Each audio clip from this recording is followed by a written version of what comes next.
This is Gotham TV Podcast, episode 124, about Gotham, A Dark Knight, season 4, episode 19, To Our Deaths and Beyond.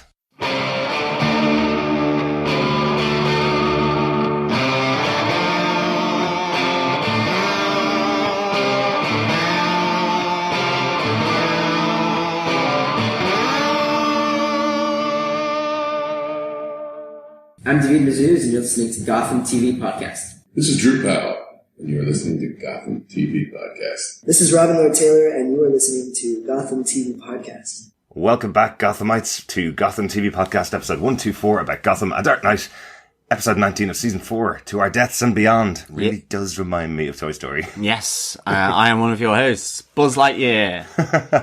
And I'm your other host, Woody. Yes. No, I'm Derek, I'm one of your hosts. Yes, and I am John, one of your hosts on Gotham TV Podcast. Yes, welcome back, Gothamites and fellow detectives. Yes, we are on episode 19, so there isn't too far to go till the end of this season, and it is certainly gearing up to be apocalyptic by the looks in Ra's al Ghul's eyes, to be honest. Absolutely, yeah. And we are also on our travelling kit for our podcast, so you may hear a few lawnmowers going past in the background on a gorgeous summer's day. As we said, these last couple of weeks with Gotham being on Thursday nights and us having a few breaks over the weekends means that we have a little bit of a different setup. So hopefully you don't mind our chats on a slightly different setup for the next couple of weeks. Yes, and speaking of on a break as such, Gotham will be on a break next week That's as right. well. Yeah, that's right. We won't have an episode next week. There'll be an episode the week after for episode 20 of Gotham. But I think, John, let's get into this episode's discussion for episode 19, To Our Deaths and Beyond. Yes, Derek, in terms of the spoiler-filled review, what are some of the episode details? Well, this episode was directed by Scott White. He directed episode 16 of season 2, Prisoners, did Red Queen in season 3, which was episode 7, and also did Blade Path, episode 5 of this season, where we saw Ra's al Ghul biting the dust for the first time. Yes, so he is returning here with that blade in the Gotham universe. So, yeah, excellent stuff. Absolutely. And the episode was written by Arturo Sosa and Peter Blake, two new writers to Gotham for season 4. Peter wrote episode 7, A Day in the Narrows, and episode 14, Reunion, and Arturo wrote episode 9, Let Them Eat Pie, with that wonderful dance number. Yes. Professor Pig. Excellent stuff. Excellent stuff. And John, do you want to tell us what they gave us with your synopsis for the episode? Sure. Nigma robs several banks to distribute the wealth to the Narrows, but Cobblepot tells him Lee is using him as a pawn. Nigma agrees to bring Cobblepot and Grundy along on his next robbery and kill Lee, but betrays Grund Obblepot and plans to make Lee fall in love with him. However, the GCPD arrives, but Lee gives herself up and allows Nigma to escape. Elsewhere, with Tabitha's help, the Renegade League faction uses Bruce's blood to resurrect Ra's al Ghul, who disdains Barbara's limited ambitions and tries to take back the power of the Demon's Head. Barbara fights Ra's, but returns the power to him when he threatens Tabitha's life. Barbara reconciles with Tabitha, while the female League members recognize her worth as a leader and continue to serve her. After a vision of cataclysmic event that will soon devastate the city of Gotham, Ra's resolves to remain alive and use the disaster to shape Bruce into a Dark Knight of Gotham. Ooh, nice. Yes, really good. I have to say now, I felt sorry for Ra's being woken up there. He looks like me in the mornings, to be honest. I kind of just want to keep my head under a bit of a dressing gown, and I probably look slightly half dead as well. It's like zombie Ra's al Ghul in this Yes, episode. exactly. Yeah. Yes, I love this zombie Ra's though. He was fairly badass, to be honest, but also Barbara did certainly stand up to him, and her reasons for handing over the Demon's Head were very different than I would have expected to have seen, definitely. Yeah, nice to see a little heart from Barbara in Yes. this episode. Yeah. It's a long time since we saw some heart from Barbara. Well, let's get into our top 5 case notes, John. I think case note 1 has to be Nigmakins. Nigmakins, indeed. That lovely genetic cross between Lee Tompkins and Ed Nigma. Yes, Nigmakins. On the rob, basically. Yeah. On a robbing spree. They've targeted 5 banks. They've gotten a load of cash. They're distributing it around the Narrows. GCPD are absolutely wondering who this is, but it's part of a bigger plan from Nigmakins where they will then attack all the bank's collected assets as they seek to try and secure them all in one place. Yes, always a bad idea. It is, isn't it? This is pretty much the exact opposite of what you're told to do in security firms. When you're having any kind of attack, you're told to not consolidate things, separate them out, put them in different locations. Yet this bank, Savings and Loan of Gotham, decided that they'd put all of the banks together in one location, so it's probably easier to break in and take it all at the same time. Certainly won't be opening a piggy bank with this crowd, for sure. But yeah, this is, this is nice seeing these two work together. And certainly, I think, because of the connection it brings back with Grundy and with Oswald Cobblepot, but also with Jim, ultimately here now we have this grouping of the Riddler or Enigma, Lee Tompkins, Grundy, Oswald Cobblepot, and Jim Gordon, where their lives have been so intertwined. And these bank jobs, and this robbery, really just kind of has a good way of bringing these together to kind of now sort of smooth out and really settle where these characters are after all the craziness that's happened in this season so far. Yeah. And it takes some unexpected twists and turns for sure. It certainly does. It certainly does. I love the interrogation that Jim's doing with the director of the Savings and Loan Bank. I think it's quite interesting that Harvey kind of calls him out on it. If anybody else was involved other than Lee Tompkins, would he really be this invested in proving that the director of Savings and Loan is actually a shady character, or is it just that he wants to get Lee off this situation? So he's really threatening her. He's using the real interrogation techniques that we've seen Jim Gordon use to try and get to the bottom of why would they be targeting Savings and Loan. He still doesn't believe that Lee's a bad guy, basically. He still believes that she's on the right side. And we do find, in fact, that Lee is targeting them to get the money back for the people of the Narrows and to get the deeds to their homes back, because Savings and Loan have been accused in the past of foreclosing on the homes of these poor people on a regular basis, illegally foreclosing on them when they haven't missed payments, just so they can sell on the property or just so they can take back the property and get other families into debt. So Lee is a bit of a Robin Hood character. Yes, and definitely. Using Nigma as her Will Scarlet, I guess, or as her Green Scarlet. As her Green Scarlet, maybe Green Arrow, or maybe. a Ruby Green. Yes, exactly. No, this is really nice, and I mean, Jim's interrogation, as you say, of the director, it really sort of has that feeling of calling out the bank for shady practices. But she's not having any of it, the director of Savings and Loan. She really is like, oh, are we done here now? Yeah. Because I'm not the one that's robbing my own bank, kind of thing. Exactly. So, you're supposed to be working for me, kind of thing. Yeah, really good. But I think moving on to case note number 2, again, here we have Oswald and Grundy coming into this fray of Lee Tompkins and Enigma, and ultimately Oswald coming in with a warning, saying that Lee is using him, and that they are owed money as well. Oswald is owed money from Leslie Tompkins, and so, can we have our money, please? Of which then it's, no, we've already redistributed it. Yes. But we have this moment where we think Enigma is going to go against Lee Tompkins, where he comes to Oswald to say, actually, there's a bigger plan. We're now doing a big hit where it's about 100 million each. And I love the way Oswald's eyes light up like Christmas, and he's like, I knew there was something else. So Oswald at this stage does think that Ed has come round to his viewpoint that Lee is simply using him, that he needs to be rid of her, and to really then, I suppose, come back within the Nigmogglepot fold here, as not just the Nigmenkins, so not just the Nigmakins. So I really enjoyed this, to see the betrayal on betrayal, or at least presupposed betrayal. I really like the fact that they had this time together, because since Oswald re-released the Riddler back into Gotham and into Ed's mind, then they've kind of been separated again. Obviously, Oswald being involved with Jerome, and his plans. But the other thing I like here is that we see the re-emergence of Enigma in the mirror instead of the Riddler. I like that reversal of the Riddler also having these schizophrenic bouts. And I think this is the first time we've really seen that.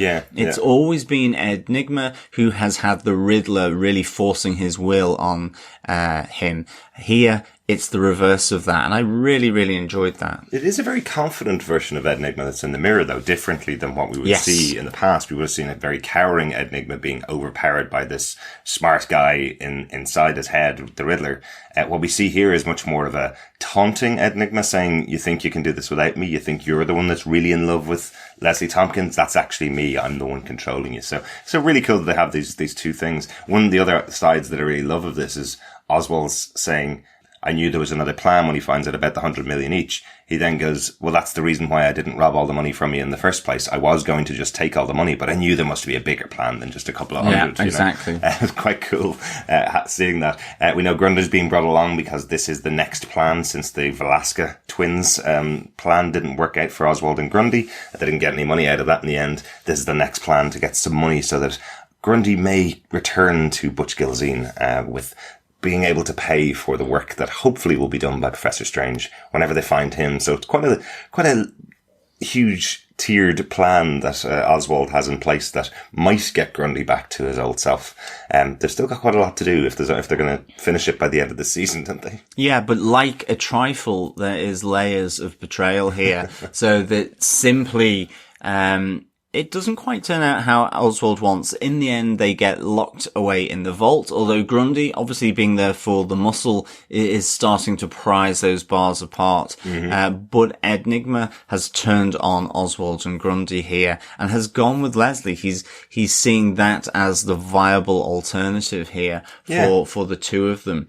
But ultimately then, and this is where we have the GCPD surrounds this bank facility, and then we have this whole moment where Lee effectively gives herself up. And this is where Jim is very matter of fact, where he cuffs her and reads her the rights that she has and puts her in the back of the police car. Yeah, and this is after the admission from Ed that effectively he knows that Leslie may be using him but doesn't care. He'll convince her that he's the one for her in future. And there is that moment between the two of them where you feel there is some sparks. Definitely. There's something going on there that we might see in the future. Really good stuff in here.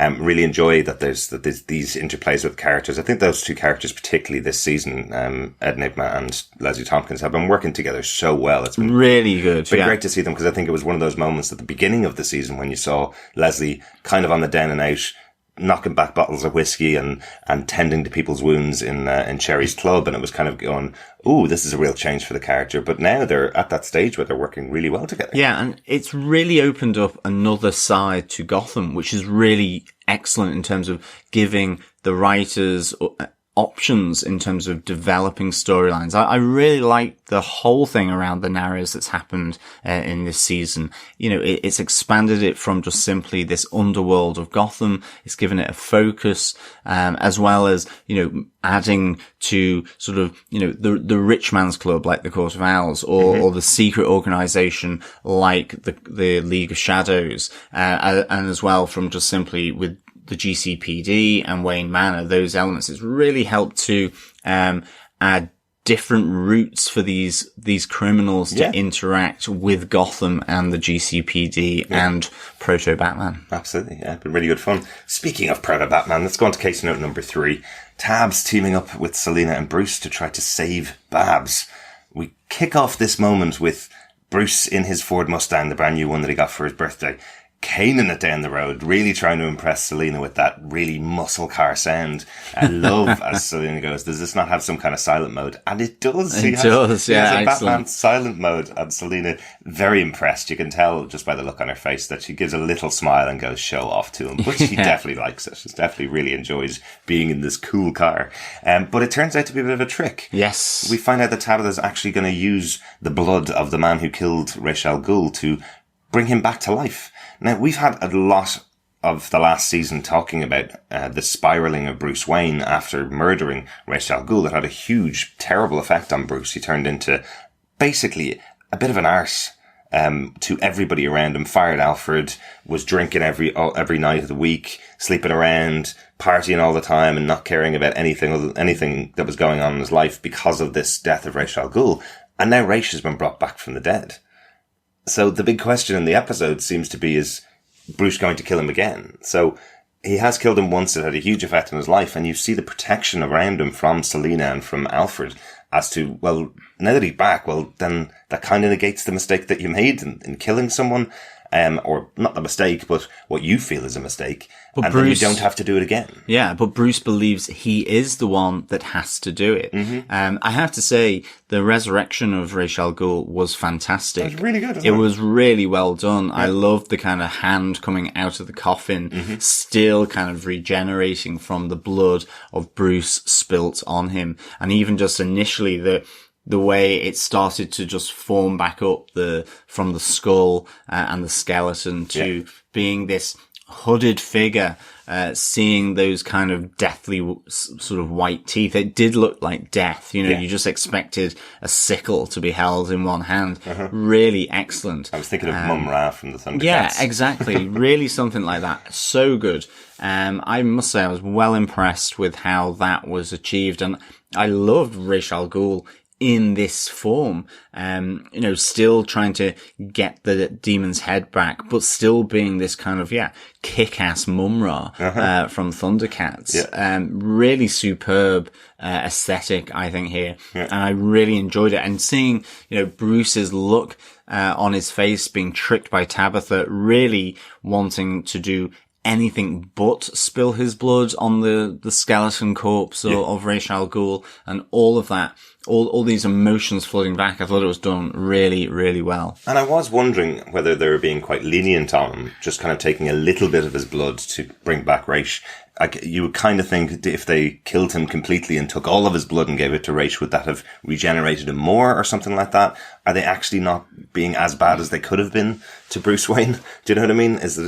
Would it have been, they kill him and then transfer it to Ra's? Because I think we saw Ra's come back from the dead in the past, and it was the blood of the person that killed him was poured over him to bring him back from the dead. So interesting. I'm kind of intrigued as to whether they were actually a bit more lenient on Bruce than they could have been. They could have cut off an arm or something like that. Or slit his throat, exactly. But then there would be no Batman. Well, of course. So of course they had to do this. And I'm wondering to what extent the League of Shadows are aware of this connection that Ra's al Ghul has with Bruce anyway. Mm-hmm. The whole purpose before he was mustering the League of Shadows in order to engineer that attack by Bruce and him being the cause of his death.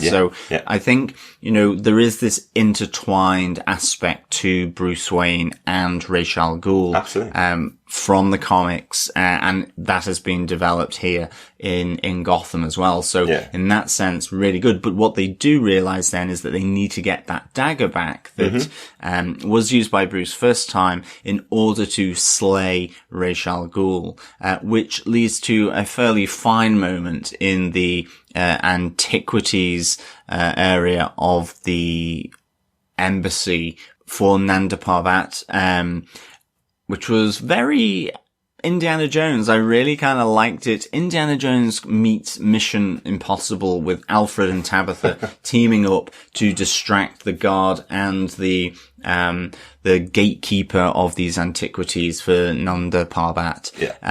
Whilst little kitty cat, the little Selina Kyle goes all Tom Cruise Mission Impossible at the back. Really, really enjoyed it. It's really good fun. Love this scene. So much fun. I love the idea of Alfred and Tabitha being a couple. The whole plan that they have is that apparently under the nose of Bruce Wayne, they're basically going to take this knife and go and sell it on so they can get money for them to go off and run away. I love the conversation that they have where they're just twisting and turning around the idea that Bruce might not know about this, and the minute the curator gets a whiff of it, he starts calling Tabitha a chippy, which I have no idea what that could possibly mean. In the UK, a chippy is basically where you get your fish and chips. Absolutely. It's where you get your fish and fries, French fries.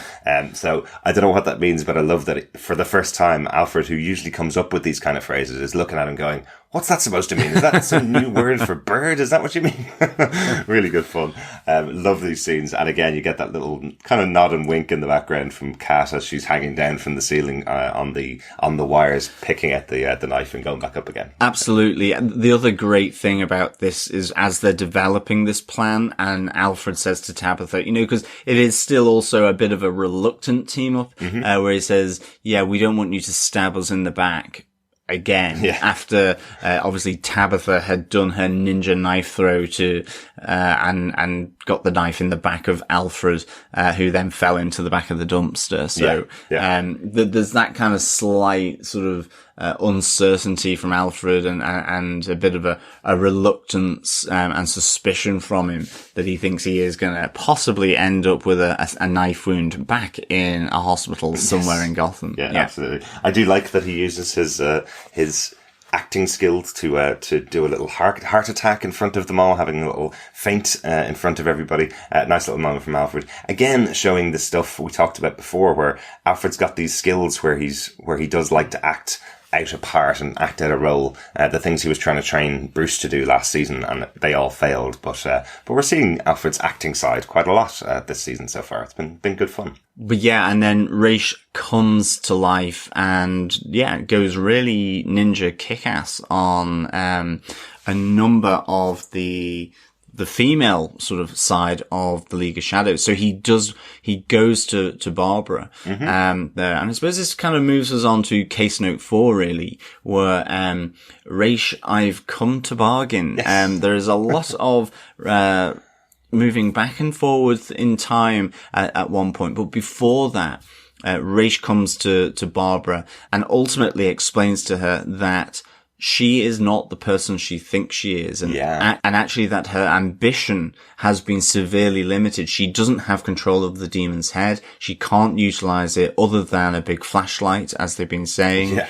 And that he is hugely disappointed, and will want to take it back. And if she is not willing to give it to him freely, then he will rip out her throat and kill her and take back the demon's head by force. But he is repelled on that initial visit. But a lot of the female League of Shadows are taken down here. I thought the fighting here was fantastic. Yeah, it was cool, yeah. Real kick-ass. They make their escape. And ultimately it comes to a head at the Sirens Bar, where Barbara has to face him down. But there's also some interesting stuff in there. The fact that Raish is telling her that the painting that she's been staring at from the beginning of the episode and last episode, the painting that she's been staring at of herself with Raish is actually just a painting of a whore, and he broke up with her directly after a painting. Didn't believe that for a second. I must admit, you don't usually get a painting with somebody that you're only spending a couple of nights with. It usually takes quite a few weeks or even months to get a portrait like that painted of yourself. So pretty unlikely that was true. But Babs starts to believe him. Babs starts to not have confidence in herself. This is where the breakdown between Tabs and Babs comes, where Tabitha doesn't believe that Barbara would ever not believe in herself. So the fact that Raish is trying to pull these tricks on her all the time, kind of undercuts her ability to rule and her ability to see where she's going in the future. So we do see throughout this episode that she starts to get that confidence back. And that's why they have the big battle effectively between herself and Raish, because she's not willing to give up the powers, no matter whether she isn't a descendant of this queen that was sitting at Raish's side, or whether she's just happened to get this from Raish and it was an incorrect choice of his. She's holding on to it because she can see her potential. Even if that potential is just to be the leader of Gotham, she still thinks she's worthy. Yeah, but this is a really nice point as well, is that, this is where Tabitha and Babs kind of reconnect again. Where we have a whole range of different shifting possibilities here with team-ups. Here we have Selena choose Tabitha and Barbara over Alfred and Bruce. And that stings Bruce. And I really like Selena. She is such the pragmatic Catwoman in the making, where she says, it's not about size, it's about taking down Ra's al Ghul. And I thought that they had the best plan with the knife to lure Ra's al Ghul to the Sirens, where Barbara would attack him. But then when she's there, she realizes that actually the plan is maybe only paper thin from Barbara. And suddenly this is where she decides to leave Selina and go back to Alfred and Bruce to try and get them to come to Barbara's aid, to be an additional element of this plan, that there's multiple aspects to it. But this is where Tabitha then really says, as long as you believe in yourself, I am here with you. And she is the one, as you say, that calls it out and tells her to get a grip, that Barbara has always been someone who believes in herself really strongly. Yeah. And I think with this, Barbara takes nourishment from Tabitha's real supportive words here. But ultimately, Tabitha stays with her, while Selina makes these other plans to bring in Alfred and Bruce without the two of them knowing. Yeah. So it's almost like a surprise attack on Raish when it happens. I really liked all this toing and froing between these different alliances that happen here, because I mean, ultimately, once they have the dagger, Barbara betrays them by shooting the tires out on Bruce's Batmobile. No, she steals his car that he just got for his 18th birthday and shoots Alfred's car. So yeah, his brand new birthday present, that awesome Ford Mustang. He got one drive on it with Selina to show off, and then it got stolen by Babs. Well, hopefully he gets it back now. So harsh. But you don't leave a car like that sitting around Gotham. I even thought that moment when they were driving up at the start to meet up with Tabitha, he leaves the lights on in the car and goes inside. I was like, this is Gotham, man. You gotta really take care of your stuff. Yeah, definitely. But yeah, there is that great moment when, unfortunately, when Barbara uses the knife against Ra's al Ghul, it doesn't work. Have that little funny comment from Ra's. Ouch. As he gets stabbed. I love that. Really good moment. So much. It was so good. But we get a bat save here. We get Bruce running into the room to grab the knife and try his best to attack Ra's, but he's the one that knocks Barbara out of the way, so she's saved at that moment. But yeah, we get, as we said, this case note is called Ra's, I've come to bargain, because we see Barbara's new powers where she's able to see the future because she's under a moment of stress, as explained to her earlier on. Well, with the knife straight through her back. Yeah. She realizes that she's able to now see the future.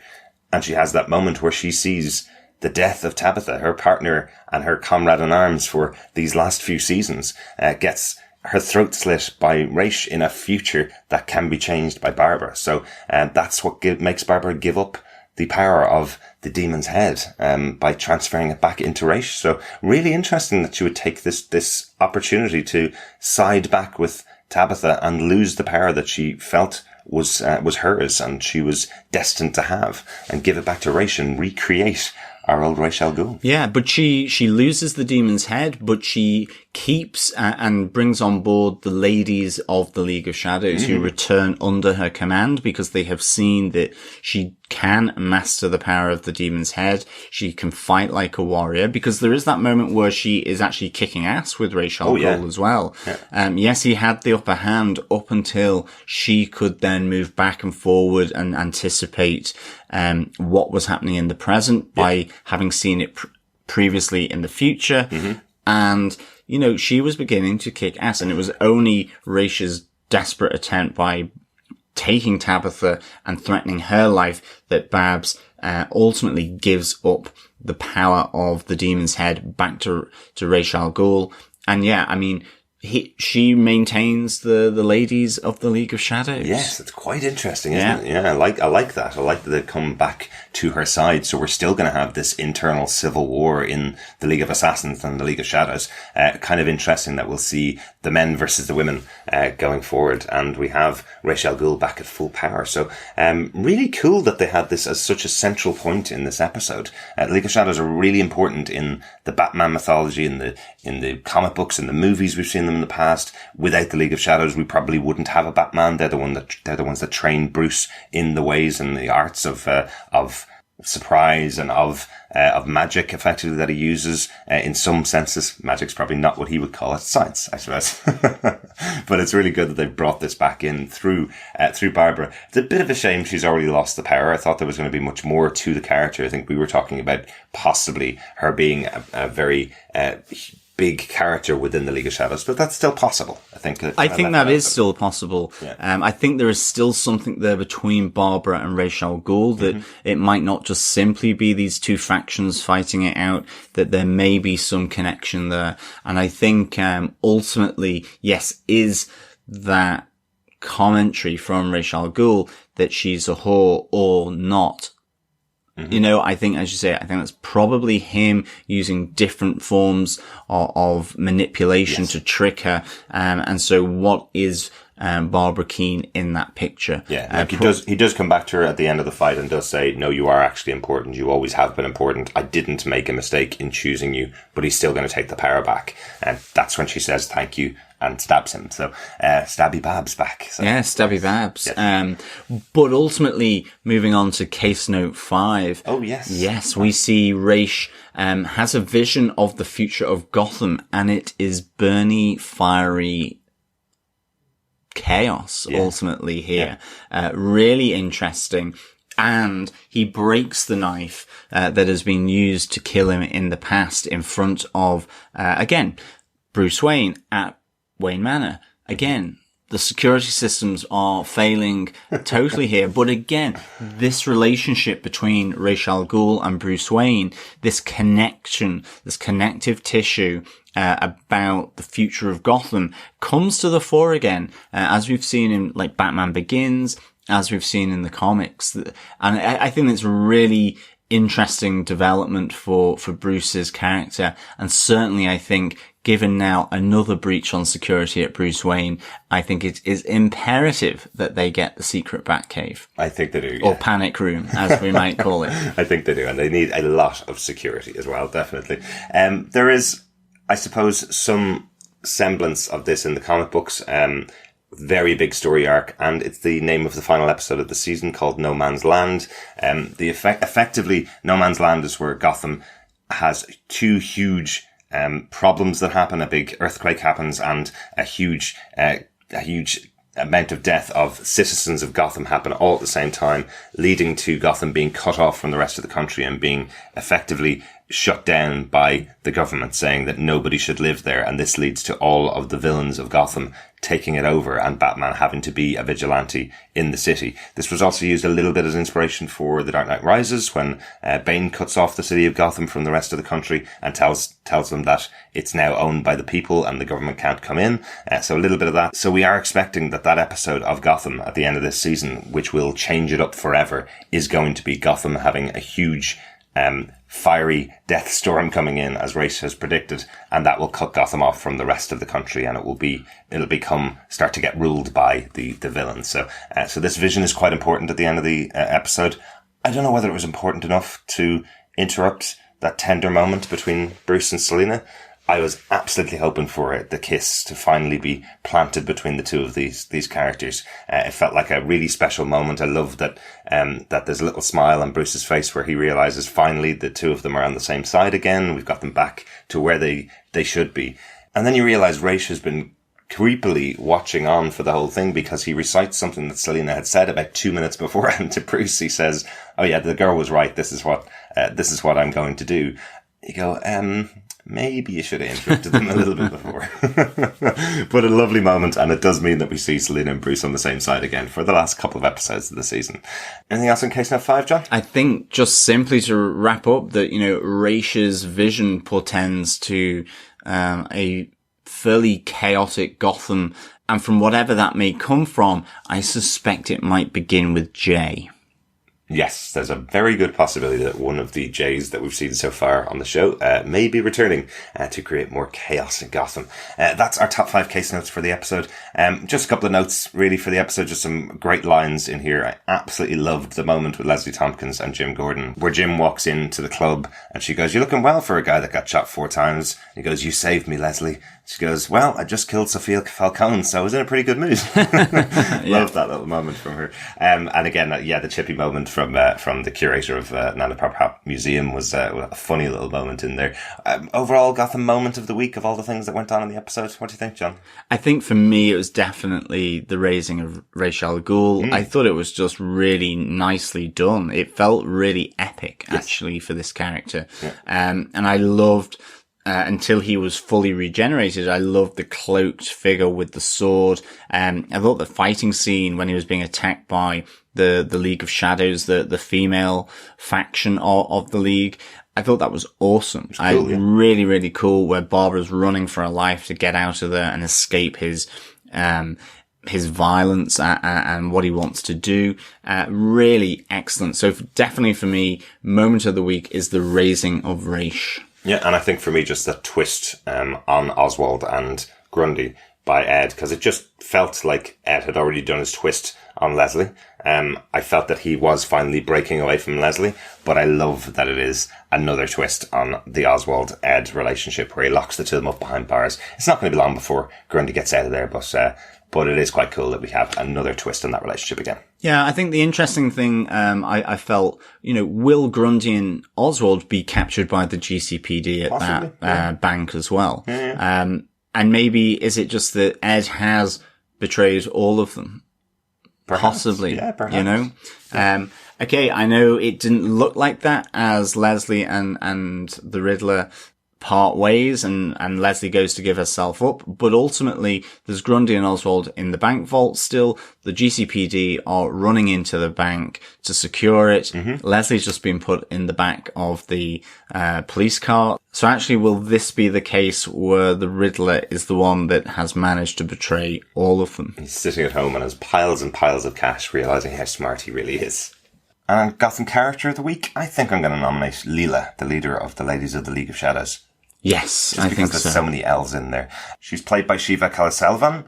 In the last couple of episodes, she's been quite central to the story, and it seems like she's going to be around for a bit of a while on the show. I like the fact that they started the episode with her challenging Barbara, throwing the knife through the head of the portrait. Yes. Nice little moment at the beginning. And she just seems to be a good character to kind of push Barbara into the leadership role she feels that she has to be in. And now knowing that they're now a supportive Ladies of the League. Yes, she has pledged her support to Barbara despite having lost the Demon's Head. So really, really interesting stuff. Yeah, definitely for me, I think that is a great character of the week. Excellent. John, how would you rate this episode of Gotham? I would give this 4.5 Ra's al Ghul coffee mornings out of 5. Certainly this was great. By coffee mornings because it looked like he had just woken up from a really bad sleep and needed a lot of coffee. Thank you, John. Yes, just some explanation there. I love the fact that it just dropped the whole Jeremiah and Jerome plot from the last episode and moved it into this totally different area, which was still amazing. Another completely different side of Gotham here. It's not the crazy chaotic one. It is one that is trying to bring the order. It is this balance of order and chaos in Gotham. And it's not just the GCPD or Bruce Wayne that is looking to bring order. It is also the League of Shadows, but in his own way, Oswald and the Riddler in terms of controlling the underworld as well. Yeah. You saw how uncomfortable Oswald was in the presence of Jerome and his chaotic, crazy plan, at least how he saw it because he was shut out and what it wanted to do. And so I thought this was really, really good. I love Ra's al Ghul. I love bringing it back to Bruce and his trauma of killing him and having to kill him again. I think with Babs, Tabitha and Selina all coming together as well. But again, shifting loyalties, Tabitha and Alfred teaming up, Selina going against what Alfred and Bruce wanted to, but then coming back. I mean, for me, Selina is literally the most sensible and pragmatic one of these. Pragmatic. Yeah. She really will do what she needs to do to sort out the problem, which is Ra's al Ghul, not Barbara and Tabitha, which is how Bruce sees it. He sees these different sides. So I like this difference between the two. I thought it was excellent. So yes, 4.5 Ra's al Ghul coffee mornings out of 5. Yeah, and it was also nice to see Jim and Harvey back together again as good old partners working together. I felt they were quite sidelined in the show for the first time in quite a while, that their scenes seemed to be very small in this episode. There's only about 2 or 3 scenes with them. Jim has always been quite central in the show. I thought it was quite a nice departure just to have other characters take over as central, particularly Barbara Keane getting a big storyline here in this episode. It was really cool. Really, really enjoyed it overall. Let's get on to some feedback, John. Yeah, definitely. Our first bit of feedback comes in through email. You can send any thoughts or comments on any episode of Gotham, or indeed the season, just over at feedback@gothamtvpodcast.com. Our first bit of feedback is from Dylan Meyer. He goes, "Hi guys, I must say I really love the League of Shadows taking center stage this episode, because they really do play a huge part in Bruce's upbringing and a lot of Batman's numerous iterations. This internal power struggle in the latest episode gives a different take as to how the League affects so many different characters' choices, such as having to choose sides, and even foreshadowing Bruce's role in the pending doom that faces Gotham. Raish's favoritism of Bruce is extremely interesting, especially given how the League say the Demon's head can see the future. On your last episode of the podcast, I feel you may have hit the mark with Barbara being possibly set up to give birth to Talia al Ghul. Raish's admitted Barbara was special, and how Talia and Bruce have a romantic connection in the comics. This could explain Raish's favoritism of Bruce, because Raish could see Bruce as an exceptional heir to the Al Ghul family, given he becomes the man he is capable of becoming. Even calling him the Dark Knight, knight and heir, it just makes sense." Excellent. Really good points here, Dylan. I think certainly, as you say, the tie-in between Bruce and the League of Shadows and Ra's al Ghul, and obviously Talia al Ghul, it is a tangled web of interaction there, and I think this is certainly starting to explore that. Yeah, totally agree. Dylan goes on, "Line of the week for me is actually 2 lines from Alfred when he is standing in the back of the scene commenting on Selina's reasons for turning over the knife to Barbara, saying, 'She's got a good point there, Master Bruce.' After Selina says she didn't want Bruce to become a douche again after killing Ra's a second time. And when Selina says, 'Who cares about size when there's only Ra's that needs to be stopped?' To which Alfred comments again, 'Another good point.' I found it hilarious that he isn't even part of the conversation and he's speaking for all of us." Absolutely. That was really comedy gold from Alfred in this episode. He was really good in this episode. He had loads of great moments. Those are 2 really good ones. Thanks for that, Dylan. Dylan's moment of the week for him is Selina's Mission Impossible-esque rope drop to recover the magical knife and giving a genuine smile as she is being pulled back up. It appears as if Cameron was having a really fun time filming that scene. As always, I can't wait for the next episode, but this time it's 2 weeks away. Thanks so much for those thoughts, Dylan. Yeah, I loved that moment with Selina. Really, really good fun. Thank you so much, Dylan, for all those points. Really interesting stuff. And certainly, how the League of Shadows, Ra's al Ghul and Barbara and Bruce, how they all mash together is fascinating. Definitely. We also got some feedback over in our Facebook group at facebook.com/groups/Gotham TV podcast. If you want to come over and join us there for the last few episodes of the season, go on ahead. Claire Payne says, "It was a very good episode. 2 very good plot stories." Charlotte Bain says, "Oh my God, Bruce, Alfred, Selina and Tabitha, that was just a great interaction with each other. I felt bad for Bruce being horrified on Ra's al Ghul's return. It was non-stop action. When he deepens his voice, Bruce is Batman. So courageous. Barbara, her thirst for power, could have killed her and Tabitha, but she cared for Tabitha and finally gave Ra's al Ghul's demon head back. But what's interesting is the League's women come back to her. We'll see what's going on in the future. Ed and Lee, that love. Bonnie and Clyde thing. It's a soap opera at its best. Great to see Butch and Oswald together again. Funny, before leaving, Ed said he didn't have anything against Oswald. Butch or Solomon Grundy is going to get him. Lee just enjoys damaging Jim, doesn't she? She certainly does. I love the little Machiavellian smile that Lee Tompkins has these days. It's so good. Shall I goes on to say, Bruce and Selina were about to kiss, and then Ra's al Ghul blocked it. Yes. It really did. It felt like a choice, didn't it? It felt like he could have waited 30 more seconds, but he wasn't going to. And then telling Bruce about the future, Gotham and the catastrophic future, but he will be the Dark Knight Rising. Love this cinematic episode. Derek and John, love you guys as well. Thank you so much, Charlotte. And thank you for the comments as well. Yeah, this really was cinematic. It really played into such large themes about the origins of the Dark Knight and Batman as well. So really fantastic stuff. Louis Jesus goes on and says, "It took me by surprise when the Riddler turned on Penguin. I didn't see that coming. This show is so much fun to watch." Yeah, I must say I was a little shocked when Riddler turned on Penguin as well. And I'm wondering now, has the Riddler ultimately turned on the Penguin, Grundy, as well as Lee Tompkins, and has made off with what? So it was at least $400 million dollars that he's gone off with. So it'll be interesting to see whether he just lets Lee languish in the cell at the GCPD precinct. I really like that, John. Good call. Thanks so much for all of the feedback this week. As John said, if you want to send us any feedback, email us at feedback@gothamtvpodcast.com or pop on over and join us on our Facebook group. And of course, please head on over and subscribe, leave a review, rate us over on your favorite podcast catcher of choice. Please share the love, share the podcast to bring some more listeners on board. And of course, if you want to direct them anywhere, you can send them on over to gothamtvpodcast.com and go to our subscribe section, and you can choose any good or evil podcast catcher of choice to listen to Gotham TV Podcast. Absolutely. We will be back again in 2 weeks' time, since Gotham's on a break, with episode 20 of this season of Gotham, season 4, called That Old Corpse. Old Raish. Which corpse is it going to be? Is it going to be Raish? Is it going to be... Will Jerome be back on another slab again? You never know. There's been quite a few corpses in Gotham. I think it probably is going to be Raish, though. Yeah. I wonder if it's going to be... Ouch. Thanks so much for joining us. We'll be back again soon.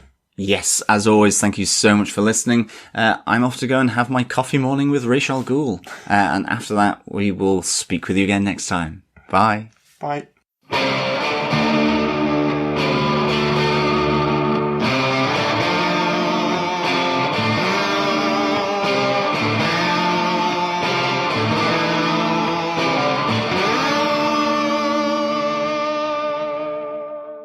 I'm David Mazouz, and you're listening to Gotham TV Podcast. This is Drew Powell, and you're listening to Gotham TV Podcast. This is Robin Lloyd Taylor, and you are listening to Gotham TV Podcast.